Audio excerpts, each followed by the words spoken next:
Okay, sixth graders, for your next piece of writing, you are going to be creating a personal narrative. A personal narrative is a story about your life, but it's not your entire life. We're going to focus in very closely on one specific memory you have. It can be from your childhood all the way up to something very recent.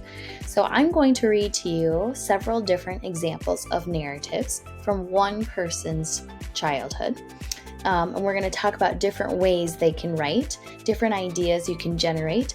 So after each piece of reading, you're going to do a quick write. And each quick write will have some kind of theme for you to focus on. By the end, hopefully you have 3, probably 4 or 5 actually, different stories to choose from for a personal narrative. So this week I want you to generate lots of ideas, think creatively, really focus in on your favorite stories that you've been writing, and we'll get ready to publish by the end of this week.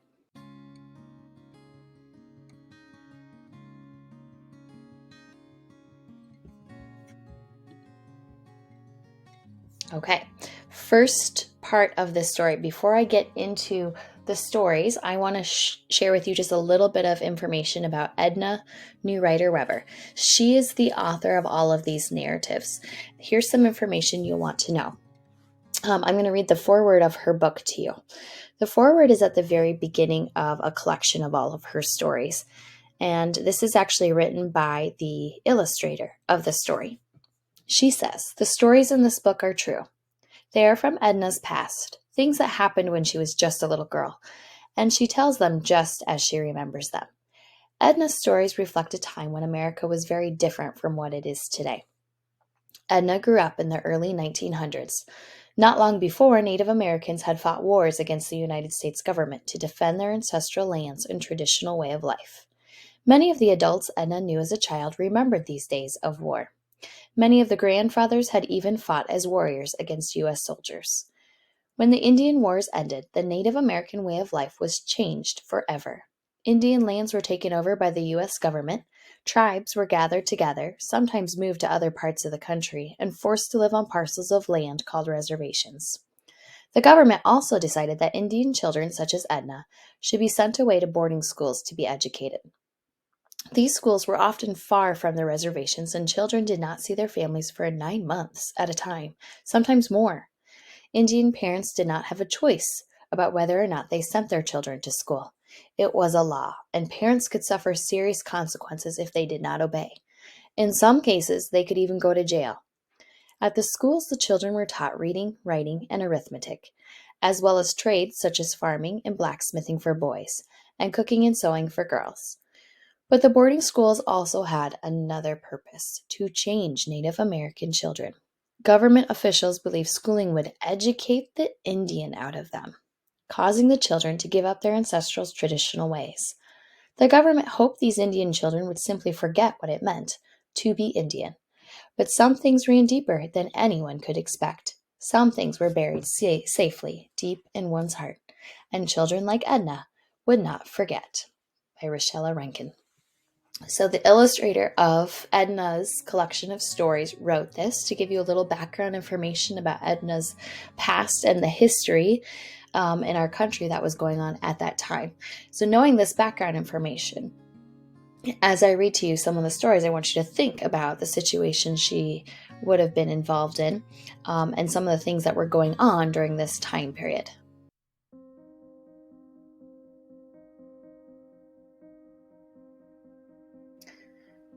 Okay, the first story I'm going to share with you from Edna's collection of stories is called Crown Point.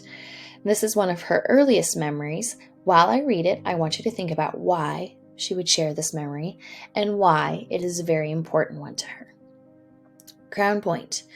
Crown Point Indian Agency was like a tiny, precious jewel flung far out on the edge of the eastern Navajo reservation. It was set back in the cup of a mesa, like a horseshoe. In miles and miles of arid desert land sat this small green oasis, a little Indian boarding school.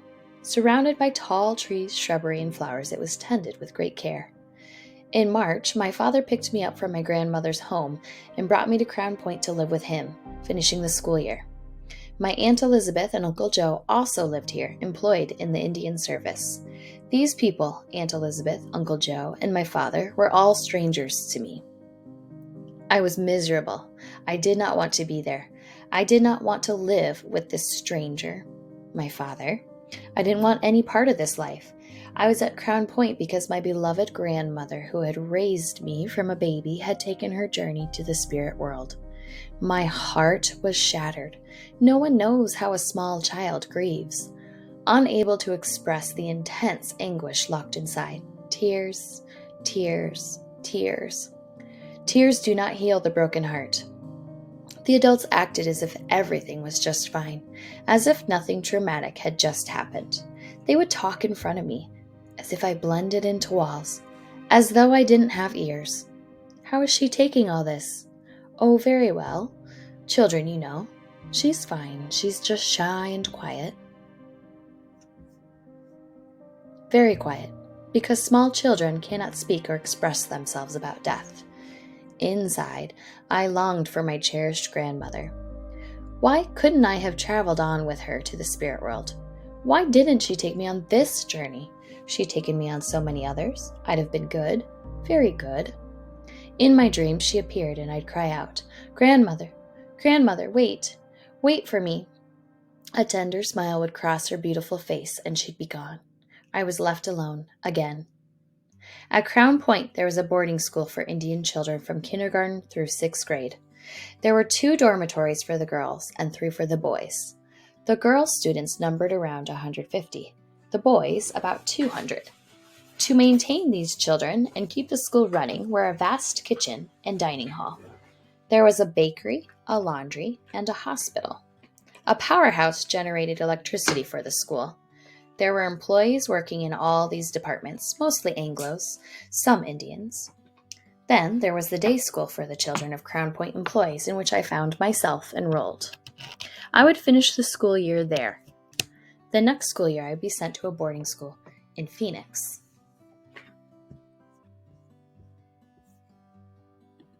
The day school was a one-room schoolhouse with no more than 10 students. The teacher, Miss Bonnie, taught all grades. On my first day of school, a girl named Nana came by my father's place to take me to the schoolhouse. She already knew I was coming to Crown Point.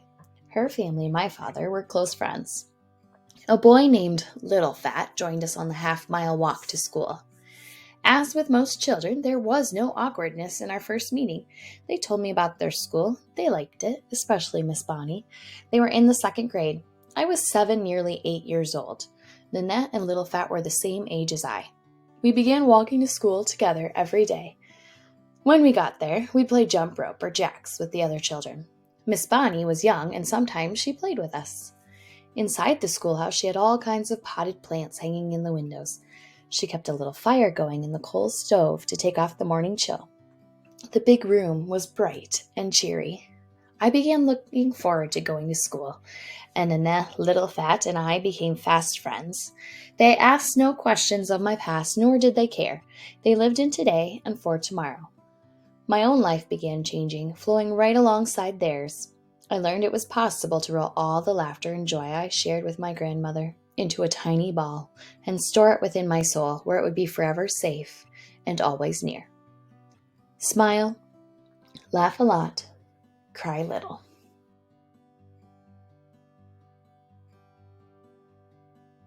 Okay, so I want you to think about this very last line that Edna shares. Smile, laugh a lot, cry little. At the very beginning of the story, we learn that she's lost a very important person to her great-grandmother. This is her caretaker. She's known her all her life. Her father seems like a stranger because she's never lived with him or known him until this moment when her caretaker, her grandmother, passes away.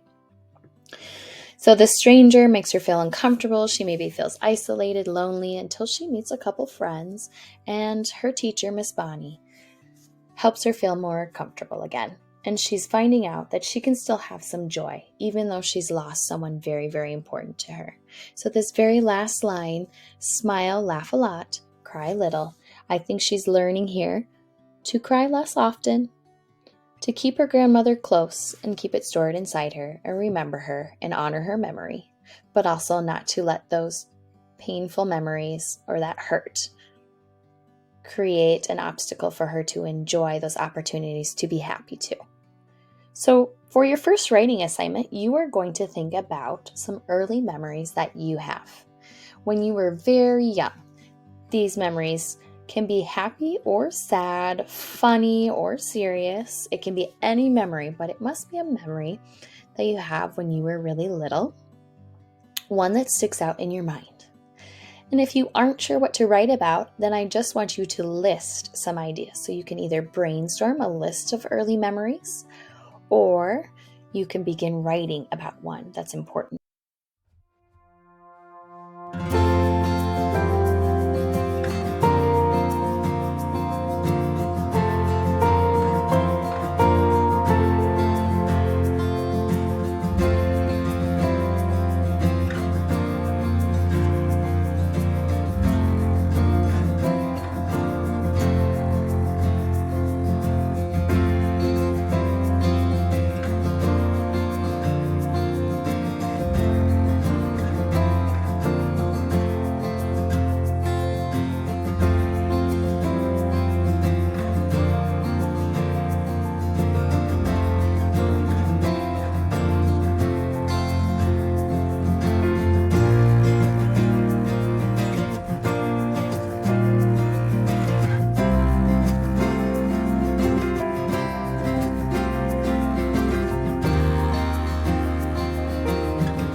Find a good stopping point, finish the sentence that you're on, and we're going to continue with the next piece.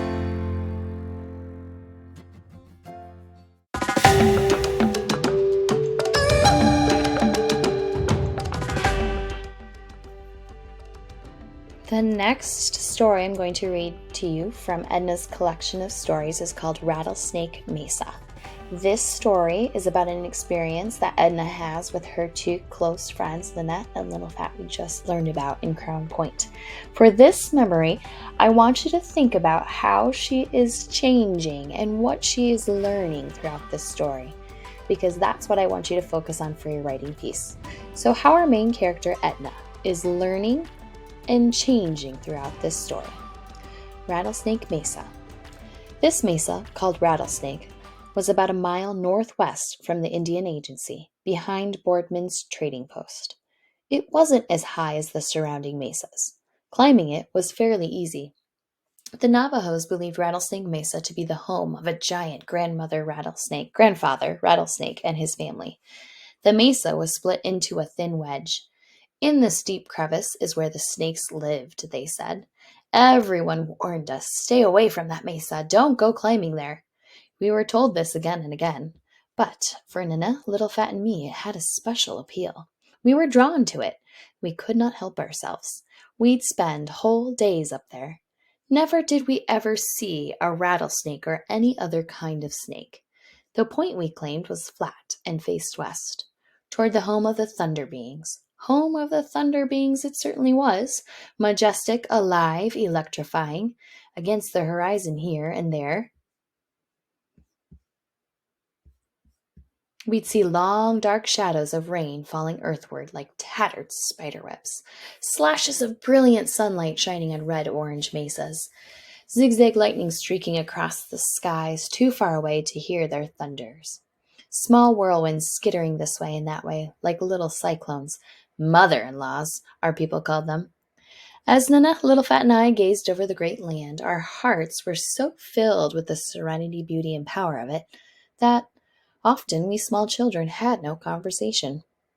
Our eyes gave us memories, a magnificence to last a lifetime. This was our place. It was here that we left our marks forever. Here we scratched into rock our own legend. We inscribed our initials, or whole names. We chipped out our totems. Mine was a flower, 4 petals lifting toward the sun. Nana and Little Fat did animals. Mine was always the same, a flower, 4 petals toward the sun. We had seen pictographs and petroglyphs all over the reservation in special places. This rock art is a natural thing for children to do. It keeps you busy and interested because it's your ideas and your work. You may keep adding, or if you need to change something, you merely erase it. To erase, you use a flat rock and go over what you need to remove by rubbing, just like using an eraser. One particular summer day, we had a big brainstorm. We decided to work together on one large petroglyph. We thought a rattlesnake was most appropriate. We quibbled over how long it should be, where we would put it. Nana wanted it to be crawling westward as if it were crawling off the mesa. Little Fat and I said it should be stretched out as if it were sleeping in the sun. Now you know when rattlesnakes sun themselves, they like to stretch straight out. Nanette agreed to that. In turn, we said she could mark the length of it. We were thinking 3 feet or so, like most real snakes. But no. Nanette started marking and marking. Our snake was to be more than 8 feet long. Too long, Little Fat and I protested loudly. Nana laughed at us, saying, "You said I could mark its length. If we really are going to do this, then we should do some important art, not just make a worm." Important art. We liked that. Nana was right. Thus began many trips up Rattlesnake Mesa that summer. We were entirely serious about this project. We went up the mesa each day like going to a job. Nothing interfered with our work. Packing peanut butter sandwiches each morning, we were off for the day, not returning home until the 4 p.m. stop work whistle blew down at the engine house. It was then we'd quit whatever we were doing. We'd pick up our tools and hide them in a small crack, covering them with large rocks. We'd scramble back down Rattlesnake Mesa. Each day we went up, we made a little progress. We could see it. First, we lightly scratched out a snake's body, exactly as long as Nanette wanted. then a triangle head. About 18 inches from the head, we began the diamond back pattern. Down the long back, 3 inches long and 3 inches wide, 23 diamonds were scratched in. Very slowly, our rattlesnake began to take shape. After the preliminary sketching, we began our petroglyph in earnest. We had tools: Little Fat, a broken butcher knife and big nails; Nana, a long obsidian spearhead with a sharp point. I had a table knife and fork from my auntie's kitchen. These wonderful gadgets were all we needed. We spoke of the ancient ones. Poor things, we said, no good scratching tools. What all would they have drawn if they'd had big nails? As the days went by, our snake became more intricate. We double chiseled the lines on the diamonds. We pecked out scales starting from the head and stopping where the diamonds began. Little Fat was always half lying down as he drew out his work, saying he could put more force into the pattern that way. We scratched deep into the sandstone. This handsome snake will last forever. New people will think it's old, prehistoric. So we pecked even deeper. Yeah, yeah. One day, Nana's older sister, Biggie, popped up over the mesa. We could see what brought her: curiosity. Biggie had more class than anyone we knew. She was 2 years older than we, considering herself a grown-up already. She lived in books, not in life as we did. The more she read, the older she became. Biggie was very old. We paused in our work on the wonderful snake. Big smiles of greetings on our faces. Ho, Biggie! Someone of importance had arrived to view our art. In expectation, we sat back on our heels, waiting for her approval and admiration of our snake. Biggie slowly circled our snake, looking hard, tossing back her beautiful dark hair, squishing her eyes. She became an art critic. Ugh, this is ugly. Ugh, its belly's too big. Did it swallow a deer? Her voice pitched higher in disgust. Ugh, are those ears on its head? She looked each of us in the eye. This is how you're wasting your summer, dilly-dallying, digging in sandstone? You crazies? She whirled, vanishing off the mesa. We could hear her hollering as she skidded down on the loose rocks. We didn't move. We couldn't. She'd stunned us with insults. We were crushed. But not for long. She's jealous of our snake, whispered Nana. Ha! She wouldn't even know how to do what we've done, Little Fat. Who cares what she thinks? This is the best snake ever, me. Yeah, who cares what she says? This is our own handsome snake. We made it. It's ours. This beautiful snake will tell everybody who sees it that the great-grandfather of all rattlesnakes live inside this mesa. The snake bonded us closer.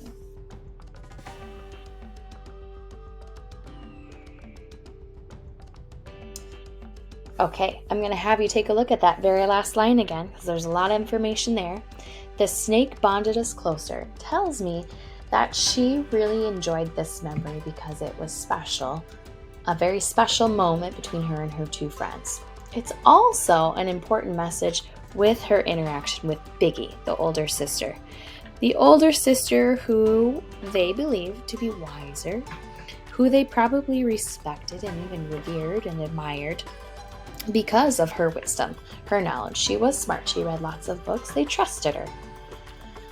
But here at this point where she becomes an art critic and makes these terrible, horrible, hurtful comments, they could have reacted in one of two ways. At first, they were crushed, they were stunned, and they could have stopped at that. But instead, they built off each other's. Nana's first comment, she's jealous of our snake. Actually, I think that became kind of contagious. They started to all have a positive outlook. Yeah, she's wrong. We're proud of what we've done. We don't care what she thinks. So it was a big moment, I think, for all three of them to understand that not all critical comments have to be taken seriously. That sometimes people judge and maybe don't have the right to judge. I thought this was a really cool lesson, and I can tell there's a reason why she remembers this. For your next writing assignment, for this one, I want you to think about a memory that you were able to learn or change from. Maybe it was something that was difficult to overcome. Maybe it was hard at first, like playing a game or trying something new, and you ended up actually enjoying it or learning from it. So I want you to think about a moment where you've learned or changed, and I want you to write about that.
Find a good stopping point, finish the sentence that you are on, and we'll go on to the next. Okay, this last story that I'm going to share with you is one of my favorites to read. This story is about a special tradition that is shared with all of the residents that live at this reservation. And I want you to think as I read, what is the tradition? What is so special about it? What makes it unique? And then at the end, you're going to end up being able to write about one of your own traditions with your family or friends.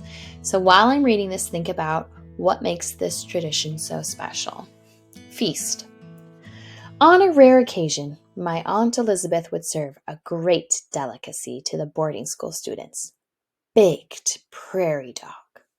My uncle, father, friends, and some students would stage a prairie dog hunt early on a Saturday morning.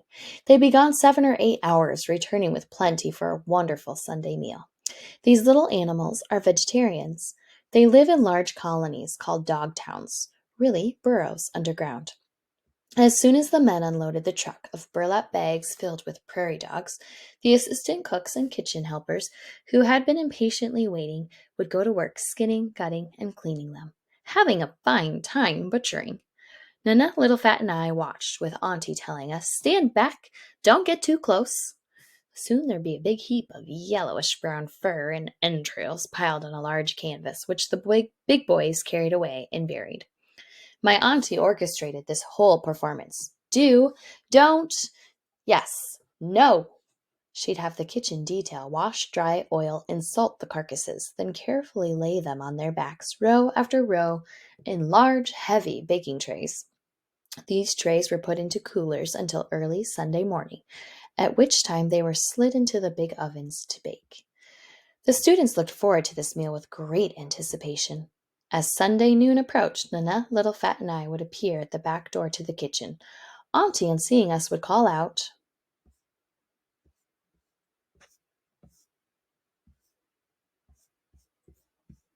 come in, sit over there, out of the way."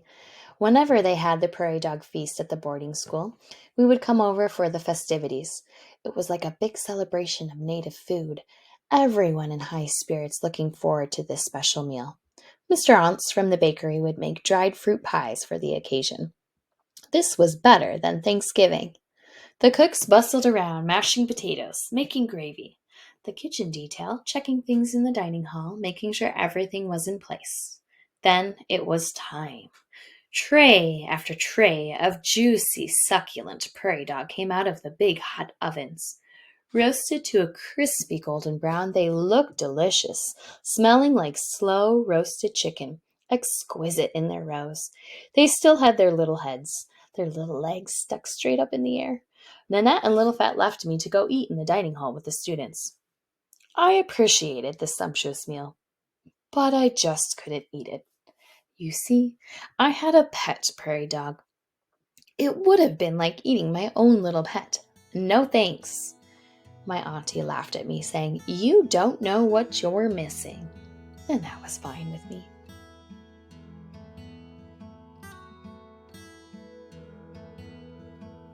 Okay. So I want you to think about why this was special for these residents that lived on the reservation. It does seem like a Thanksgiving meal with all the special creativity and the special emphasis that is put on all the food, all the work that goes into the meal, and how much everyone appreciates it. Even our main character, Edna, our narrator, says she appreciates it. However, at the very end, she admits she just couldn't eat it because it did remind her of her pet prairie dog and she wouldn't enjoy it. And her aunt even says, "You don't know what you're missing," but she says that was fine with me. So for today's piece of writing, I want you to think about a tradition that you have that's memorable. What is special about it? What's important about it? It can be a tradition with your family. It could be a tradition with your friends. It could be a place you all like to visit. It could be a family meal like this one.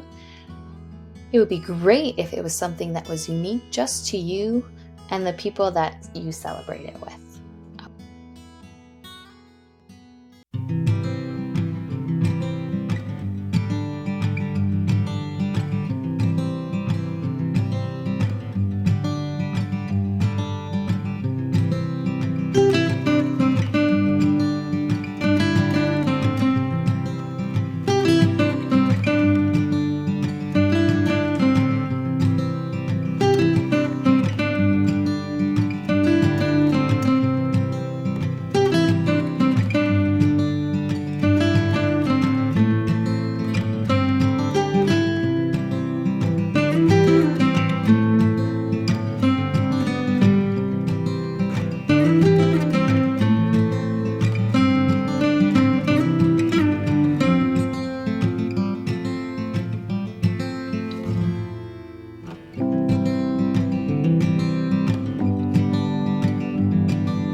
Okay, find a good stopping point, put your pencil down, and we'll get ready to write the next story.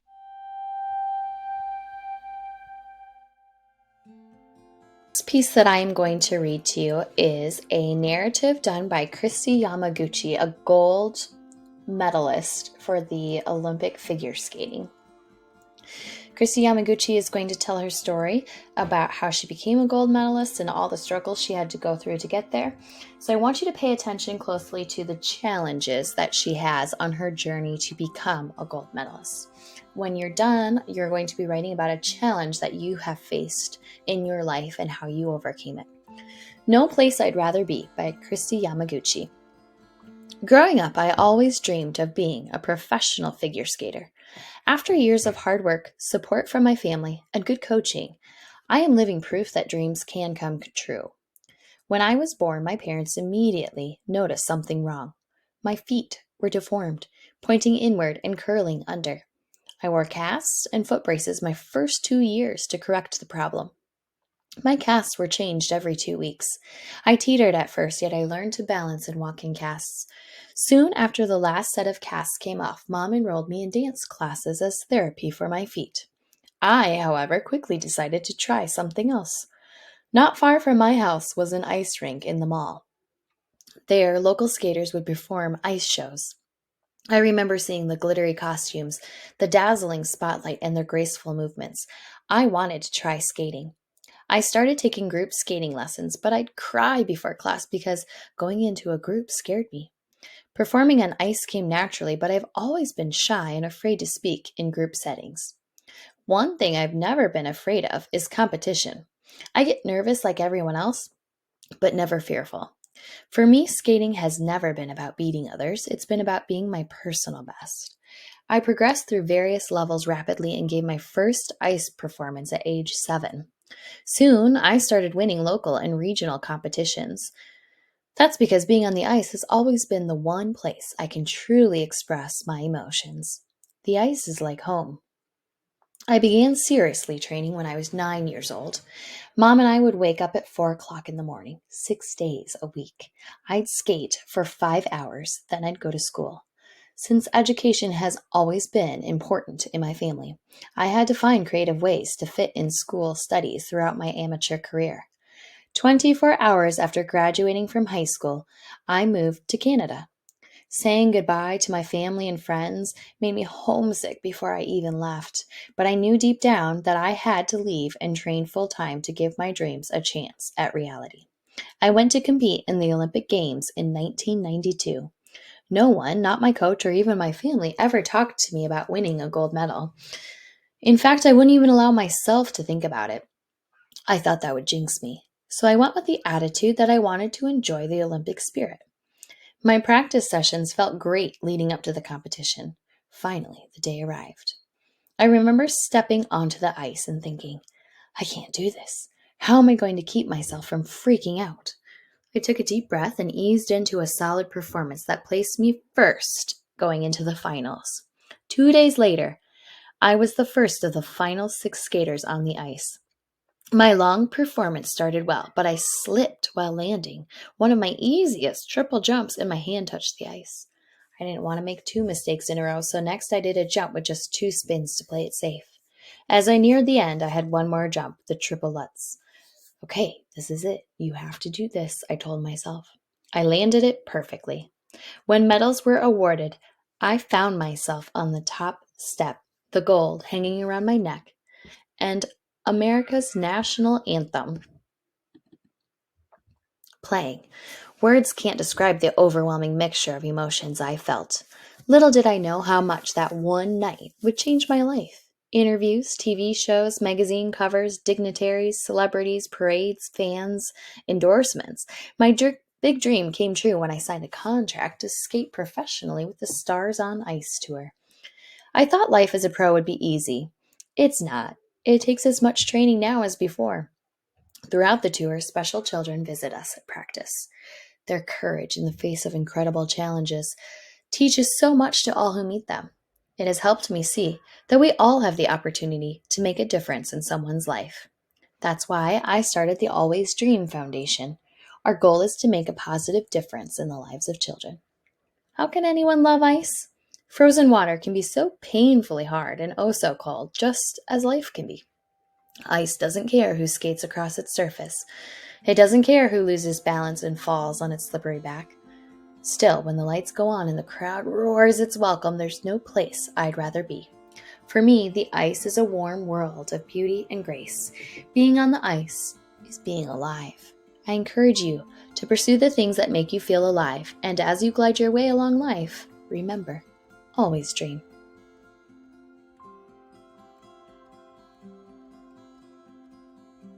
So at the very end, just like our other 3 pieces of writing, there is a message. And here I see her encouraging the reader directly. I encourage you to pursue the things that make you feel alive. And she uses the word glide to kind of incorporate her feeling about the ice. For this one, she went through a lot of challenges starting from birth. Challenges that could have been obstacles that would never lead her to figure skating, and she took those head on and had a positive attitude about it, and even won an Olympic medal.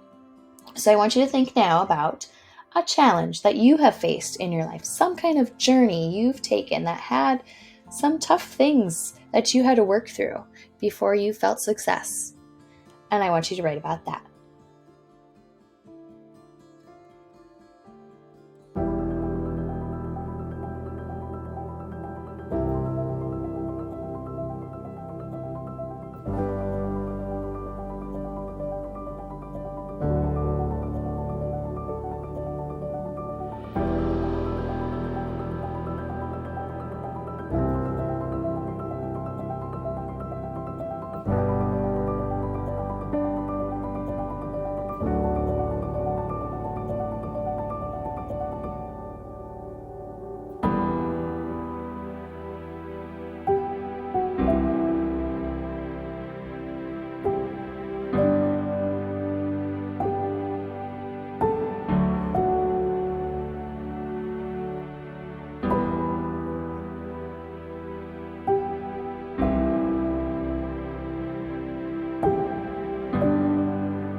Okay, find a good stopping point, put your pencils down, and we'll start the next story.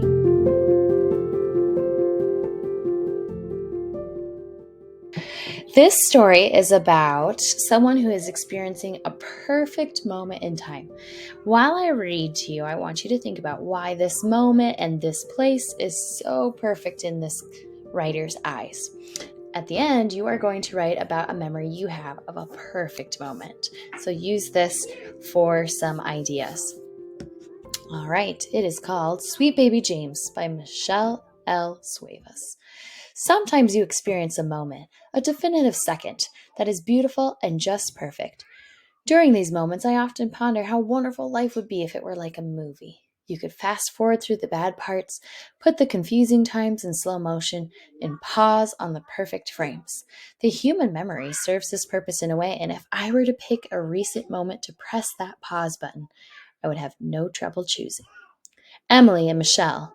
Michelle and Emily. Some call us the Bobbsey twins, even though we look nothing alike. It was great to spend the 4th of July having fun together. As we descended the driveway, the gravel got into my flip-flops, scraping the tender bottoms of my feet. When we reached the yard, I had to shut my eyes against the stinging smoke of bonfire. Once beyond it, I saw a small weathered maroon cabin, a stretch of green grass, and a beautiful lake. We stood close to the fire, staring into the orange flames leaping through the coal and wood. The warmth beat against my cheeks and seemed to radiate from the inside out. We took off our shoes and walked down the small hill. The grass was moist with dew and felt lifeless under my feet. When we reached the water's edge, the canoe beckoned us to sit on its 2 small seats with peeling paint and go for a ride. We pushed it into the water, the gritty rocks and dirt scraping its underbelly. Once in the water, we hoisted our wooden oars and placed them in the black mirror of water. It did not shatter, but swallowed the oars, making them invisible in the twilight. Then my muscles tightened and the oar rose with a lapping sound. We made our way effortlessly to the center of the lake.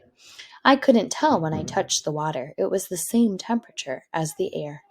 The stillness of the water stretched so far that I imagined my fingers creating ripples which spread to the ends of the earth.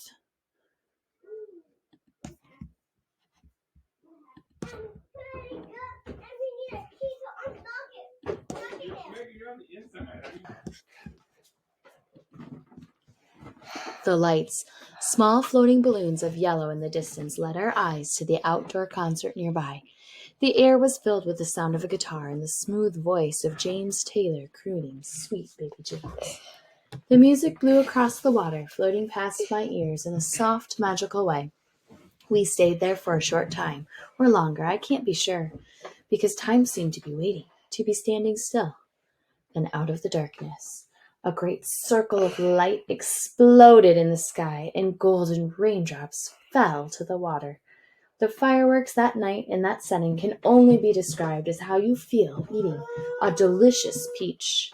It starts slowly as you sink your teeth into the I skin. want to see what happened. Like when you hear the zipping noise that warns another explosion will soon be in the sky. Then you bite into the fruit with its stringy, soft flesh and juice, and the taste just explodes. Tangy, sour, and sweet all at once, like the fireworks illuminating the velvet sky. The reflections on the water made it seem like we were floating in the air, surrounded by an explosive rainbow. At the moment the fireworks burst, I could see the world in perfect detail. The edge of the water gently lapping the rocks, the brown weather-beaten dock, my friend's eyes glowing as she smiled toward the sky.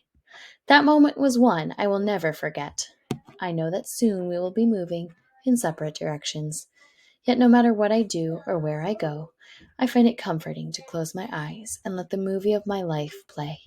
I can rewind and pause on the night in the canoe with my friend and enjoy that moment of summer, that moment of life at its absolute finest, over and over again.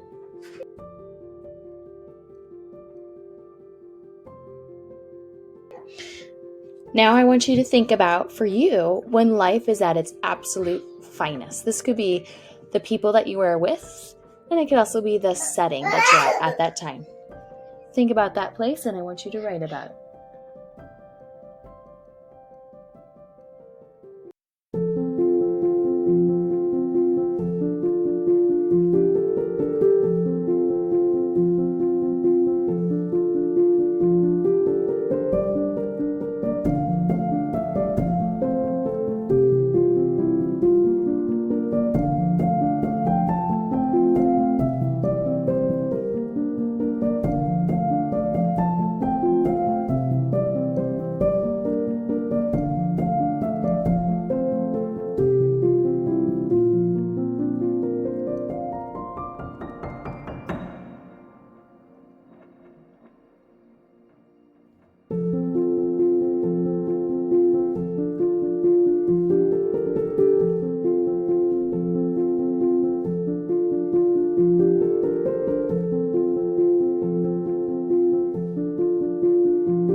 Okay, find a good stopping point, wrap up your writing. Now, hopefully, you have 5 great ideas in your notebook to pick.